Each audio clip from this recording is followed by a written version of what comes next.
Westinghouse, first with the future, presents the Westinghouse Desilu Playhouse.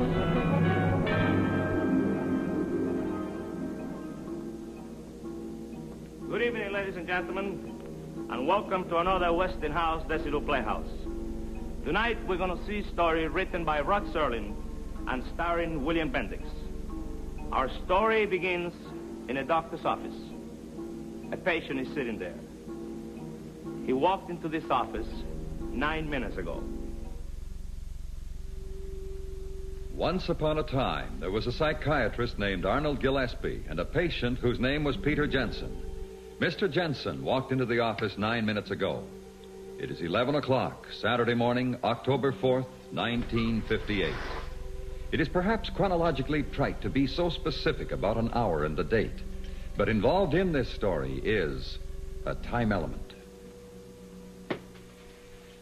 Well, Mr. Jensen, I think we have some of the facts. Your age, unmarried, no physical ailments of any serious nature, and no previous visits to a psychiatrist. No previous arrests either. The only time I ever saw a psychiatrist before was in a cartoon. Well, at best you'll find this helpful, and at worst, harmless. Cigarette? No, thanks. Now, your occupation. Various. Part-time unsuccessful bookie, card dealer. Oh, I tended bar once just down the street from here, a couple of doors. Andy's place. Well, how do I stack up, Doctor? Am I subnormal, abnormal, or just an average American lad? Family? Father and mother, both married. Scranton, Pennsylvania. He was a butcher. Butcher? Yeah, he was highly successful. His thumbs weighed 12 pounds. That's a good joke. You think so? Maybe you should see a psychiatrist. I think I will take one of those cigarettes. Sure, help yourself.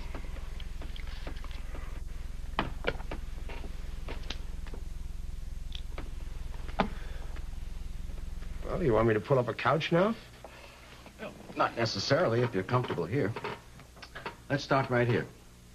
You can start by telling me why you came. All right. Nothing shakes you up, does it? How do you mean? I mean, everything is calm and cool, and you're the boss. When I walked in here, I could see you making inventory. Check the cut of the clothes. Check the language. And up there inside your head, that's where you mark down all the results. And then later on, you put the whole thing in pigeonholes. This fits here, this fits there. You got me pegged, haven't you? No. You figure this is some sort of minor league horse player. Maybe a little hungover, maybe a little bugged. But either way, maybe about 40 degrees tilt.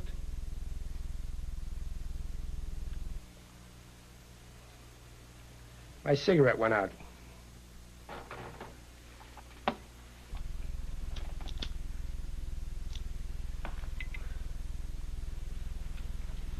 All right, pigeonhole this one. Look, if said minor league horse player tells you a half-witted story, can you tell me in one simple statement whether or not I'm off my rocker? Without dragging in Sigmund Freud and a lot of medical school English, can you tell me what's wrong with me? I can try. I keep having a dream. Aren't you going to mark it down? You keep talking. I'll just make some notes on things that I think are pertinent. I don't know whether or not any of this will sound pertinent. I do know it'll probably sound nuts. I know it sounds nuts to me. Anyway, there it is. Okay, tell me about it. Well, I keep having this dream. I've had it, I don't know, 5 or 6 times now. What sort of dream? A real one. Did you ever have any wacky dreams that seemed real? Oh, sure. I guess we all have. But have they happened over and over again? Recurred? Same dream? The same dream. Identical. It doesn't change. What's it about? It always begins the same way. I'm asleep. I'm sound asleep.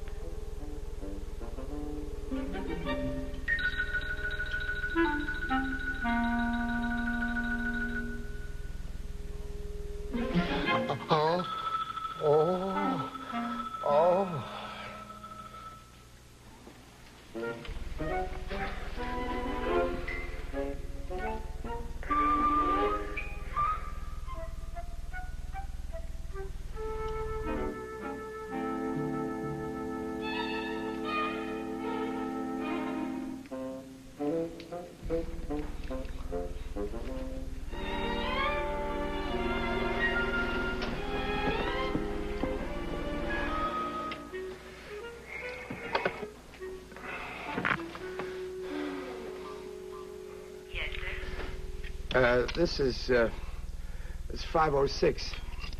Tell me, I got in pretty late last night, didn't I? I beg your pardon, sir. I asked you if I got in late last night. Well, I really don't know, Mr. Jensen. I wasn't on duty last night. Oh. Look, have you got any water? Well, you'll find some if you look around, sir. Oh, yeah. Thank you very much. That's perfectly Wait a minute. What do you call this place, anyway? I beg your pardon, sir. I asked you the name of the hotel. Look, do you work here or are you just inspecting the kitchen? I asked you what the name of the hotel was. This is the Imperial Hawaiian, sir. Oh. Are you in the right hotel, Mr. Jensen? I haven't got the slightest... Yeah, I'm in the right hotel.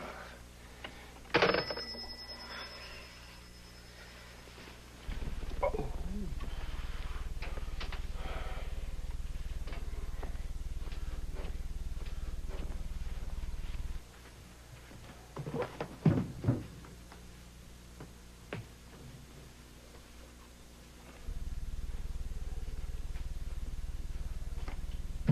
Oh. Oh.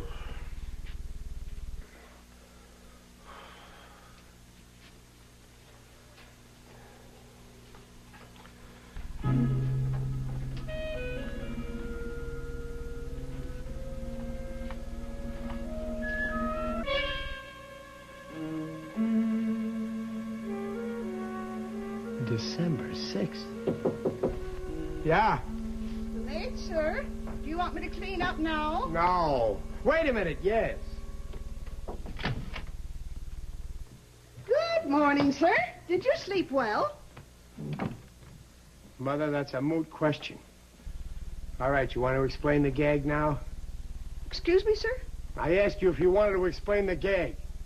You tell the guy who put you up to this he's on the threshold of a deep wound. You tell him I'm going to take out his teeth one by one. This is October, isn't it? October, sir? What's October?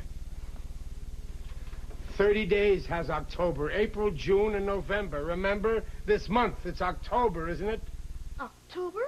I don't believe so, sir. What do you mean you don't believe so? Is it October or isn't it? It's December, sir. December 6th. It's what? It's December 6th. Yeah, that's what I thought you said. December 6th. Are you all right, sir? Yeah, I'm all right. Except that I have obviously just come down the home stretch of the biggest toot in the history of man. You say this is December 6th? Well, last night I was in New York City at the Benjamin Willard Hotel, and it was in October. You're probably overtired, sir. Maybe you aren't feeling so well. Why don't I come back later? Overtired I'm not. Not feeling so well. That is the champion blue ribbon understatement of the year. A toot that takes 2 months and winds up in... What's the name of the place? What's the name of what place? This place! It's the Imperial Hawaiian Hotel. That's what I mean. Since when is there an Imperial Hawaiian Hotel in New York City? It isn't in New York City, sir. It's in Honolulu. Oh, that figures. It's in Honolulu. Which leads me to the next question. What am I doing in Honolulu? I don't know, sir. That's what I thought you said. Now, there's just one more question. Really, sir? Why don't I come back later? Come here.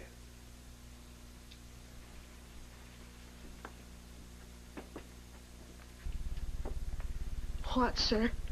Does this hotel have a bar? Yes, sir. It's got a lovely bar. And where is the lovely bar? Downstairs, sir, off the lobby. If I ever have another mother, I'd want it to be you. Come back later, honey, and we'll dance. Yes, sir. Absolutely, sir. Honolulu.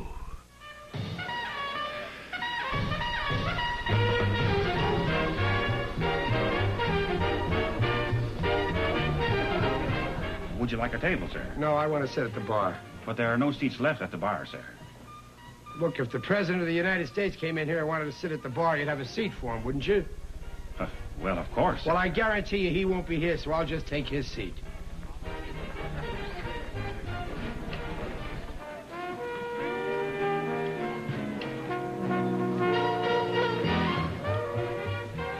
That seat's occupied. You know it. I want a dry martini. I want it so dry the olive will come up coughing. You're the boss.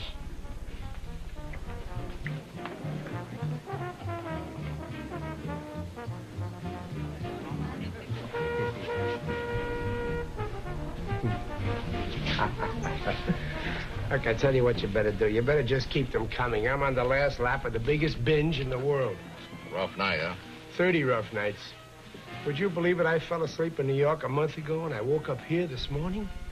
Dear boy, I know the feeling.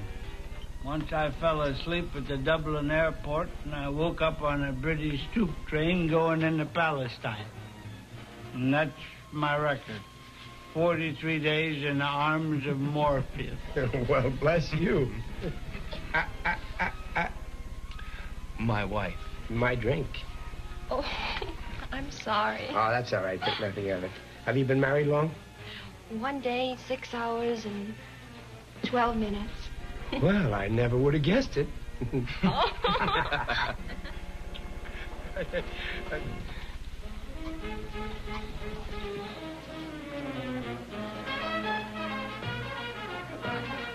You from New York? Born, bred, and raised. Good man. Sure is. Was. How's that? Was a good man. Yeah, that's what I said. No, you said he is a good man. Well, isn't he? He was. He's not here today. Of course he isn't. He's in New York, where he should be.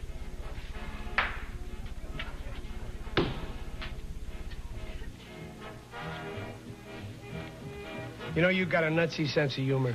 What are you, the argumentative type? You're looking for an argument, buddy? Is that it? No, I'm not looking for an argument. I just want to tell you that if you're kidding me, I'll come behind that bar, and in about 3 minutes, I'll be able to scrape you up in a spoon and put you in a cup. Let me buy you a drink. No, let me buy you a drink. A drink for the newlyweds. The newlyweds are drinking champagne. Give him champagne. What do I look like, a deadbeat?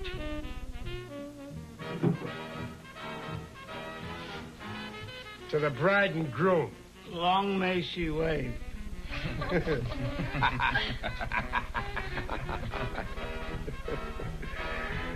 You off a ship? Bet your life. The best baby afloat. The Arizona. What? The Arizona. The Arizona? When did they dredge her out of the mud? You're talking about my ship. She's never been close to the mud. She hasn't, huh? Boy, you got a lovely wife and a lousy memory. You trying to tell me she wasn't sunk? I'm not trying to tell you. I'm telling you. The Arizona's never been sunk in her life. She hasn't, huh? You know it. You know it. I don't know it. I say she got sunk on December 7th, 1941. And that's where she sits today, in the mud at the bottom of Pearl Harbor. Now, what do you think of that?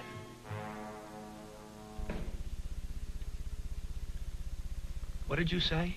I said...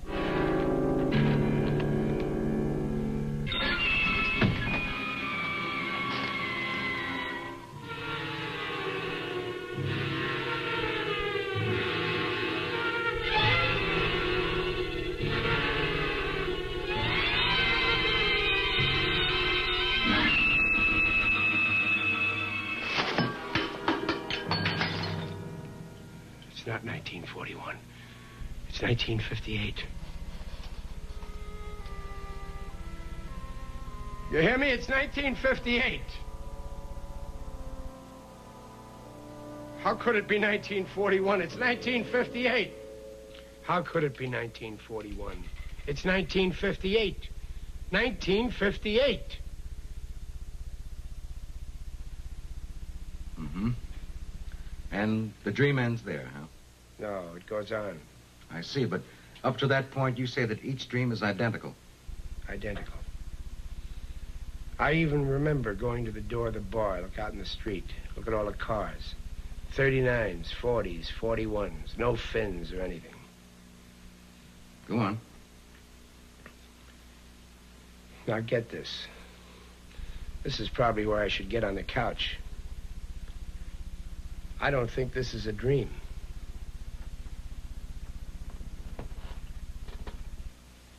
You can make all the chicken tracks you want to. This is the goods here. I believe you. You do? Well, call up the sanitarium, tell them we'll take a double room. I mean, I understand why you think it's real. See, some dreams are extremely realistic. As often as not, they're impossible to distinguish from reality while you're asleep. Have a cigarette.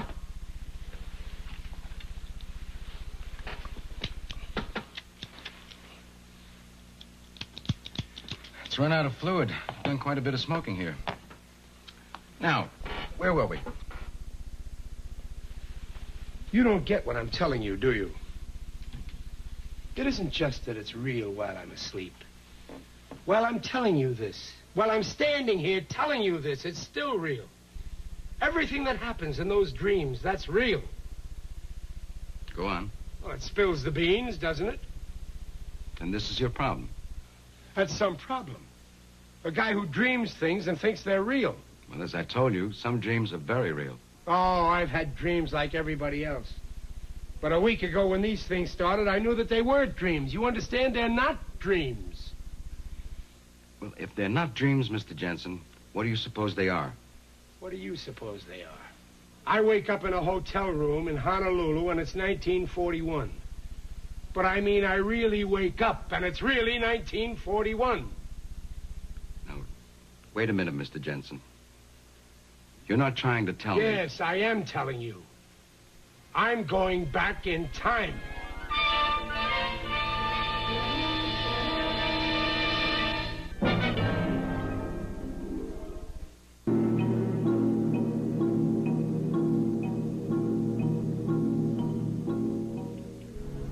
Yeah. Well, are you a bookie or aren't you? Okay, then, this is the bet. I picked Joe Louis over Buddy Bear. What odds did he give me if I picked the round? What are you talking about? They're not scheduled. They will be. You're going to fight on January 9th. Yes, that's right. Buddy Bear. I picked Louis in one round. What's the quote?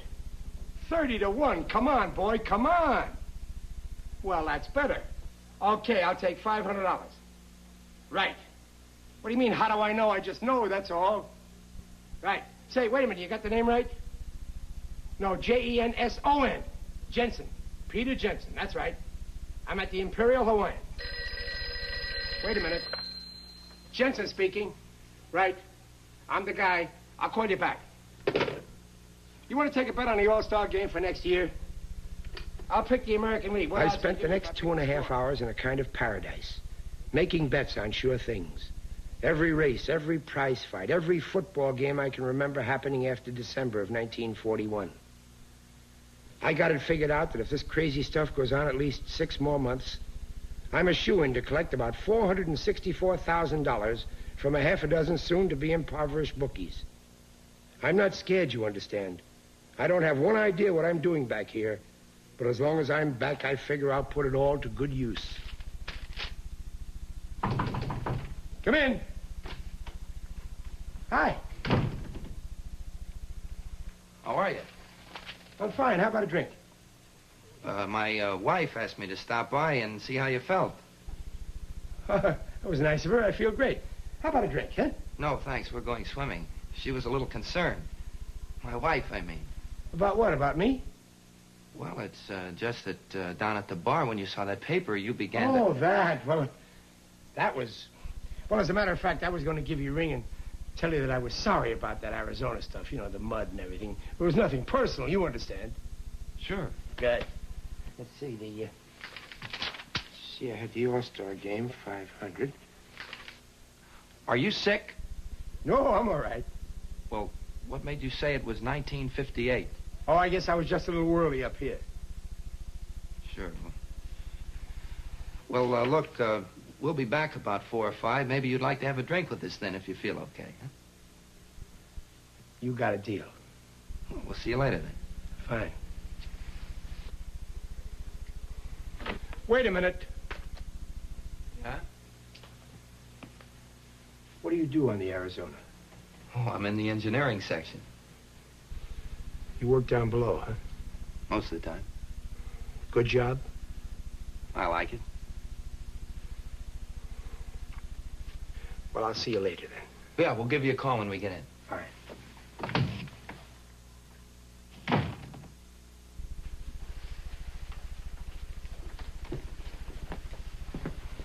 How is he? I think he's okay. He seems so lost. Now, he'll be okay. Said to give him a call when we get in. Wonderful.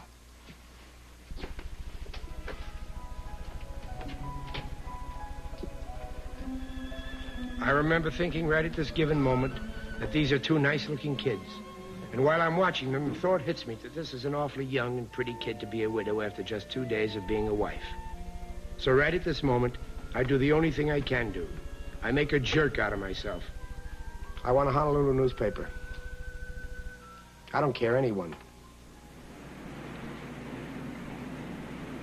Mr. Jensen, this is Mr. Gibbons, the editor. Well, Mr. Gibbons, the editor, what's with it? If this information is so hot, why didn't you take it to the Army? Because I figured a newspaper would spread it around a lot quicker. Besides, there isn't time to go to a lot of brass trying to get heard. Well, what about it? You going to print it? You going to get out an extra? Of course, an extra. Hannafy, you take all this down. You dictate to him everything you've got. I can give it to him in about 3 paragraphs. But I want a guarantee before I do. I want to be sure I'm not going to get stuck in any rubber room with a straitjacket after I finish the story. Go ahead. And you take it all down. All right. I have information that the Japanese are going to bomb Pearl Harbor tomorrow morning at approximately 8 a.m. Honolulu time. You know this to be a fact? As sure as I know the good Lord made racehorses. They're going to come over here in about 30 waves off a bunch of carriers. They're going to plaster us while we're still in our beds dreaming about last night. Pearl Harbor, Oahu, Schofield Barracks, the airfield, and you name it. You got all that down? Yes, sir. Well, what are you going to do about it? I'm going to call the commanding general and tell him to get out all available manpower. I figure that at least 10 or 11 regiments fully combat equipped should be sent to the beach. Now you're talking. We're calling the Navy, too.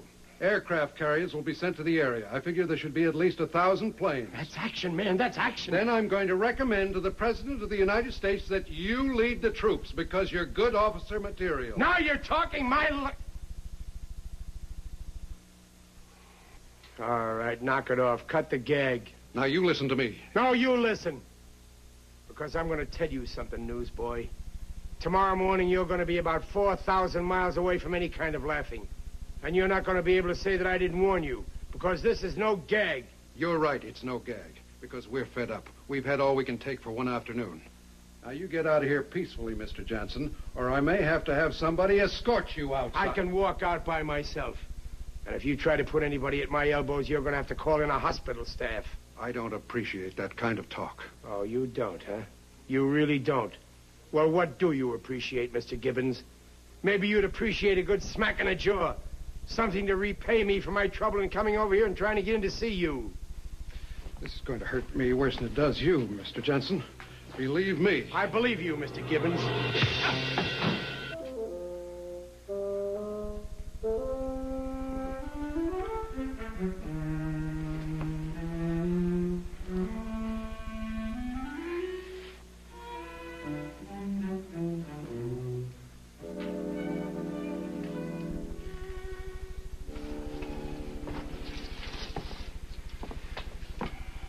Is he out of his mind?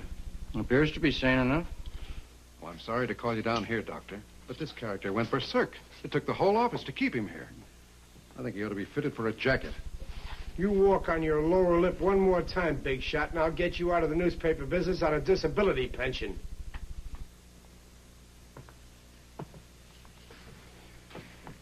You've never suffered from delusions, have you? You do know where you are, who you are? Oh, stop it.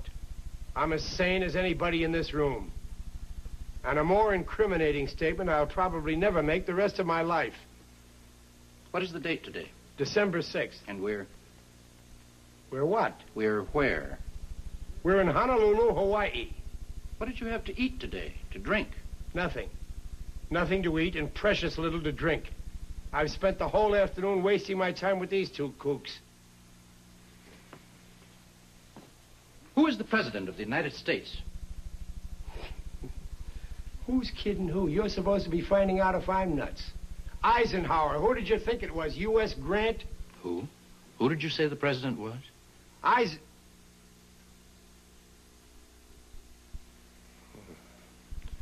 course, it's 1941. FDR. Franklin Delano Roosevelt is the president. Who was the other person you mentioned? Eisen something? I was thinking about something else. Franklin D. Roosevelt is the president. Who else did you mention? Eisenhower, Dwight Eisenhower. He's a light colonel on the general staff in Washington. How did you know about Ike Eisenhower? Who is the vice president, Mr. Jensen?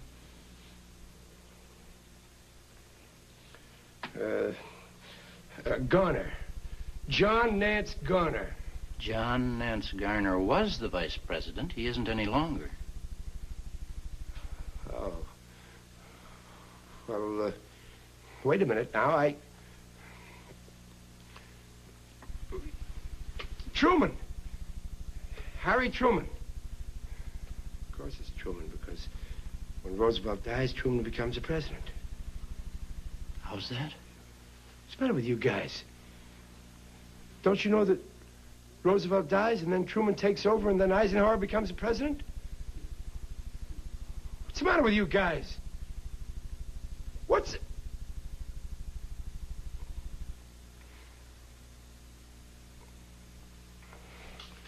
All right, fellas. I take it all back. You named the vice president, and that's who it is. Forget I ever mentioned it. Hold it. Sit down, Mr. Jensen. Let's you and I talk this over.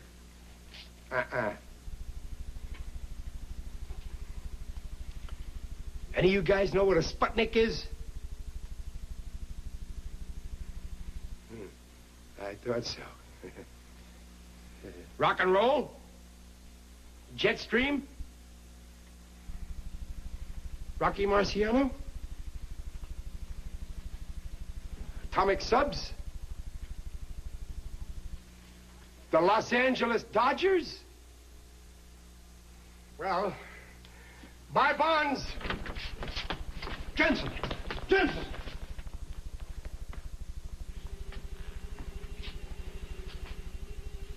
Something on your mind, Hannafy?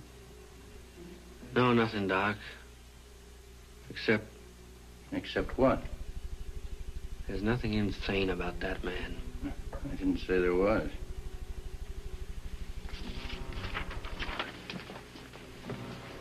This yours, Hannafy? You're quite an artist. Your plane's Japanese, I suppose. Not really. Just doodles, that's all. You'd better watch yourself. I'll be putting you under a light.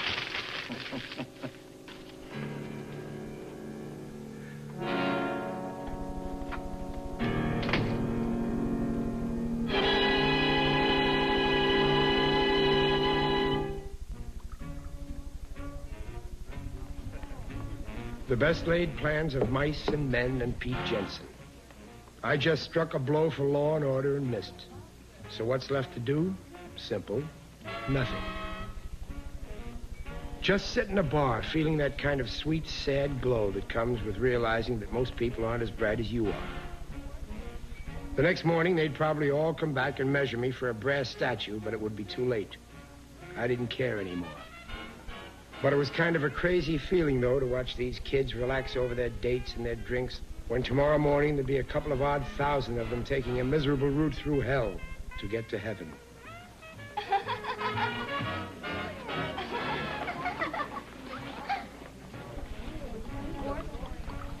A Happy New Year to you. Knock it off.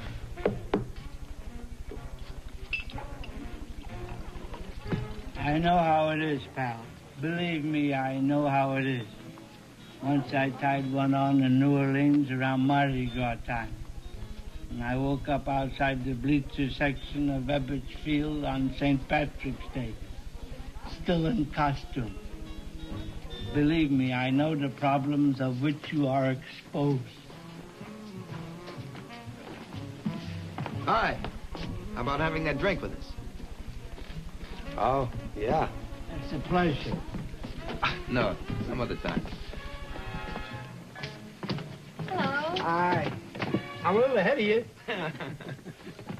How was the swim? Wonderful. Good. How many hours is it now? 31 hours and 15 minutes. And everybody said it wouldn't last.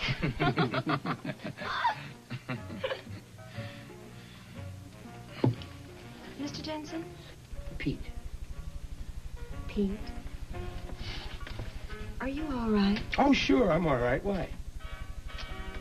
Well, this morning you seemed so sure it was another year. Did I? Well, I guess I was just a little mixed up, that's all, honey. And I didn't mean anything personal about what I said this morning, either. Oh, I told you to forget that. Around for all of us. Tom Collins for me. Same here. What about you? What are you drinking? Double scotch. Double scotch. Double scotch. You sure like your scotch, don't you, sir? Why, you got a grandfather in the bourbon business?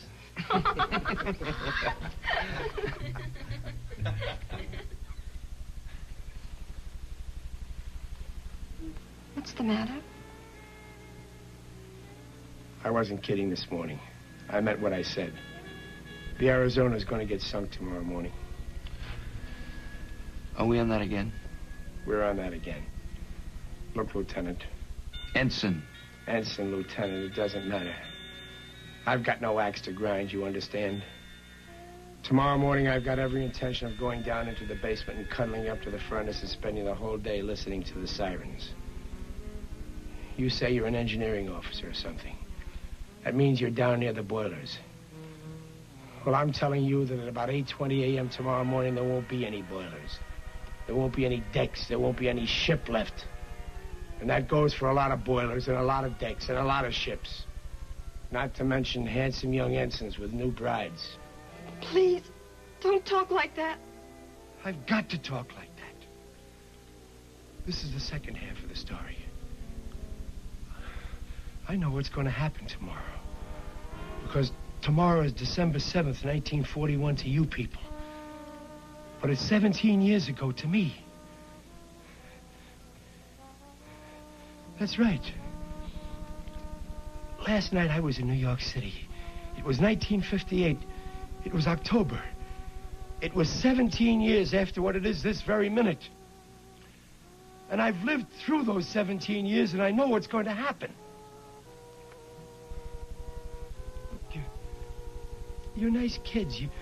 You're nice young kids. I've got no reason in the world to give you grief. I'm telling you that tomorrow morning we're going to get attacked. And if you're on that ship... I'll be on that ship because that's my berth. Mr. Jensen, you're a nice fellow and all that, but if you keep saying crazy, wild things like this and making Edna worried, I'm going to have to pop you. Come on, honey, we'll have our drink at the bar.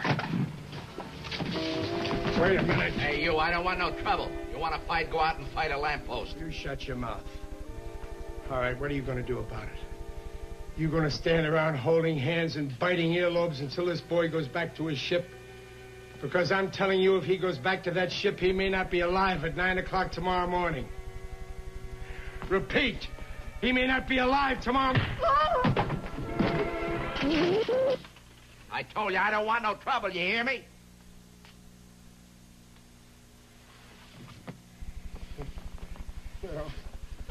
You don't want any trouble, huh? You don't want any trouble. All right, I don't want to give you any trouble. I want to give you music.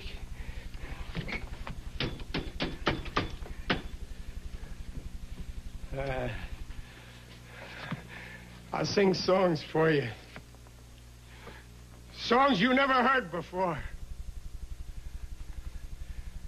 Let's remember Pearl Harbor as we go to meet the foe. You want to hear another one?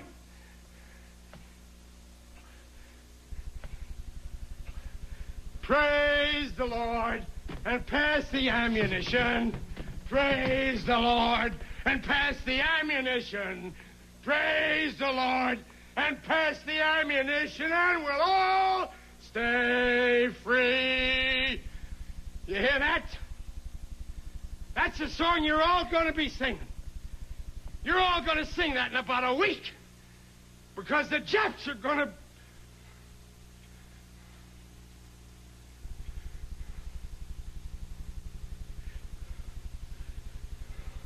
Want to hear another one? Let's remember Pearl Harbor as we go to meet the foe.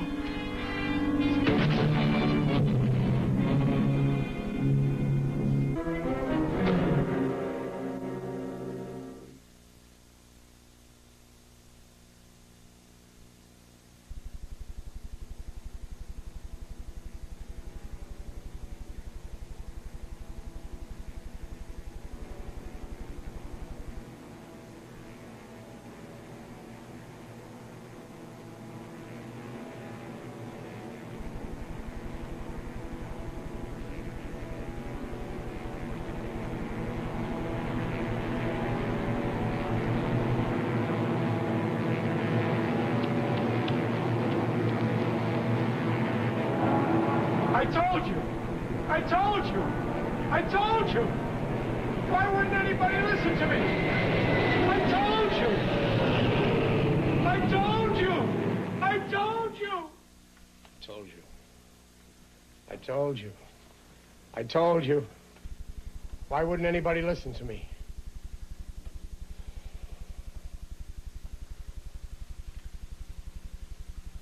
And then? That's where I wake up. Standing by the doors. Planes coming in low. Bombs dropping. Strafing. That's just where I wake up. It's realistic and very frightening. How long has this been going on? How often have you had this dream? Every night for a week. And everything is always the same. Chronologically the same. Everything. Everything. The ensign and his bride. The bar. In my room on the phone. Everything. And the moment when I'm standing by those doors and the planes are coming in, it's always the same. And it's real. It's not a dream, it's real. I'm going back in time. I know.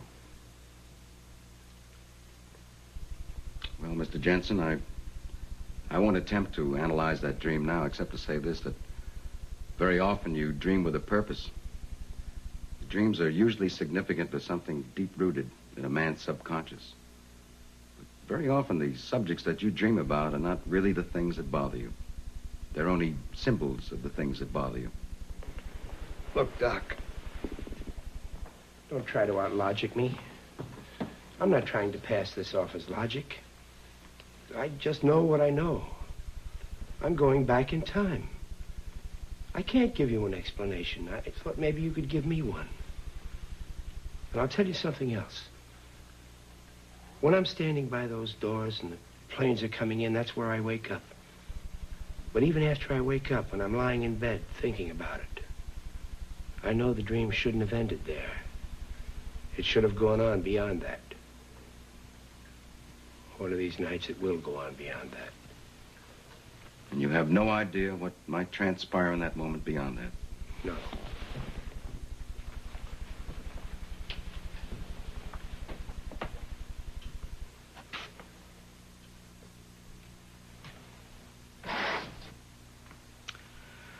All right, let's approach it your way. Let's look at it as if it weren't a dream, but let's look at it very practically. Assume now that it were possible to go back in time. Now we can assume that. You go back in time and you do something. Let's say you warn people about an accident that you know is going to happen so that the accident doesn't happen. But what is it that you're doing? By altering the past, you change the present. Look, Doc. Now, this is important, Mr. Jensen. It's very important that you grasp this. Let's try this analogy. Supposing I were able to go back in time. I go back and I'm hit, well, let's say by a taxi. Now, it figures that if I were able to go back in time and were killed, I wouldn't be living today. Not only that, think of all the other lives affected. I wouldn't have gotten married, I wouldn't have any children, I wouldn't have bought a house. Now, all these things wouldn't exist as they do today because I changed them in the past by being killed. So? So, it's not possible to go back in time. We must assume that this is a dream. All right, try this then. All right?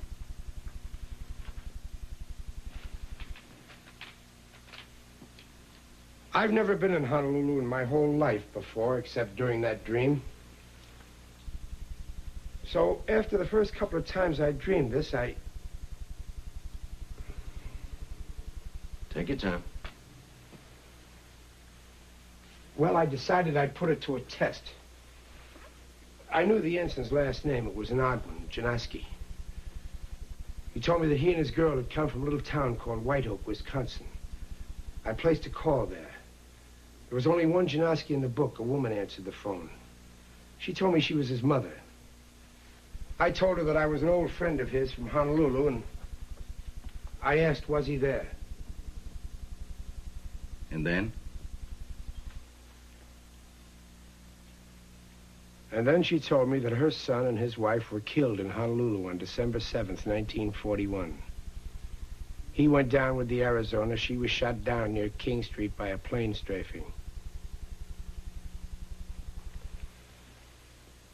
Well, Doctor? Are you sure you've never been to Honolulu? Yes, I was there once. When? When I'm supposedly having that dream.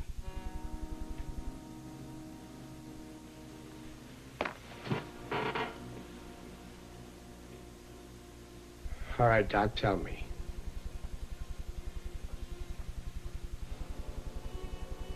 I don't hear you talking. Well, at the moment, I don't quite know what to say.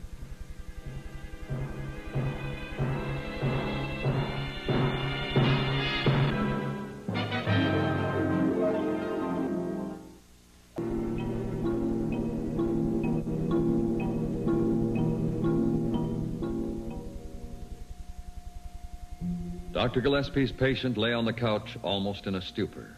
They'd been talking for hours. It was Saturday, and Gillespie had planned to close early and go play golf. At that moment, he'd forgotten golf. He was concerned only with the fascinating and unbelievable story that this man in front of him had told him. And then, as he looked at him lying there on the couch, Dr. Gillespie knew Jensen was falling asleep. He could tell by the look on the face that he was far from resting, though his eyes were closed and he was no longer aware of him.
Wait a minute. Repeat. He may not be alive tomorrow. I told you I don't want no trouble, you hear me? Mr. Jensen. Mr. Jensen.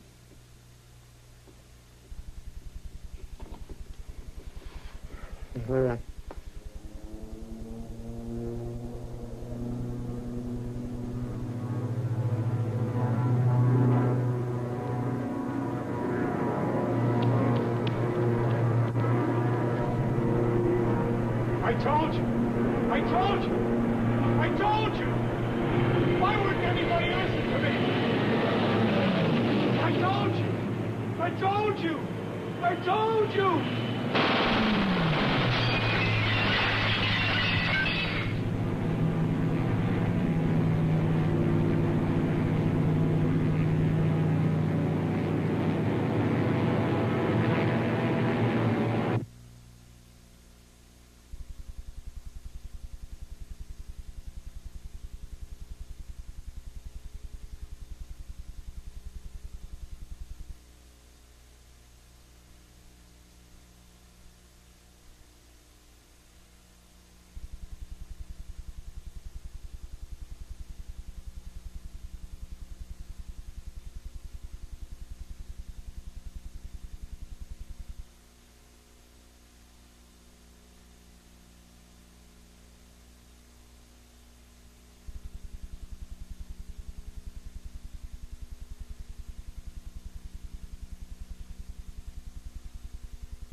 Try this analogy, Mr. Jensen.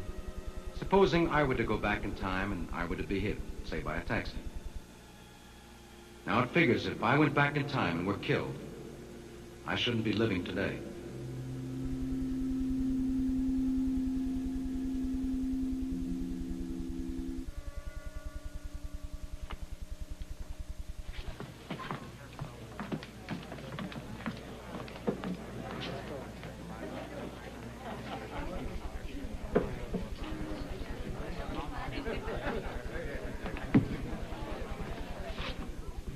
Yes, sir? Bourbon on the rocks.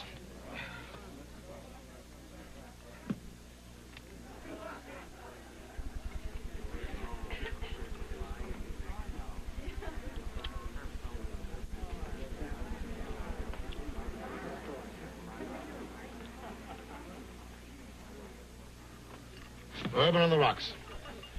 Well, happy dreams. Whatever you like. Drink hearty.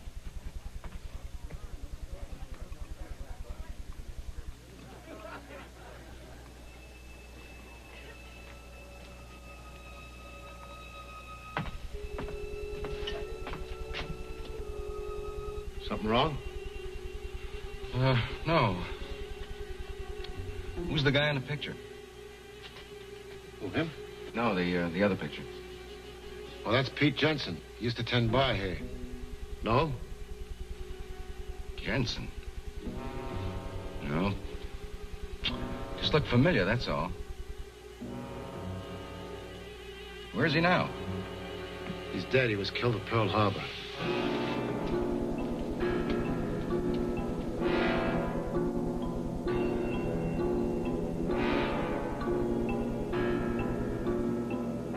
It is October 4th, 1958, Saturday, 12:10 p.m. If anyone is remotely interested in the element of time.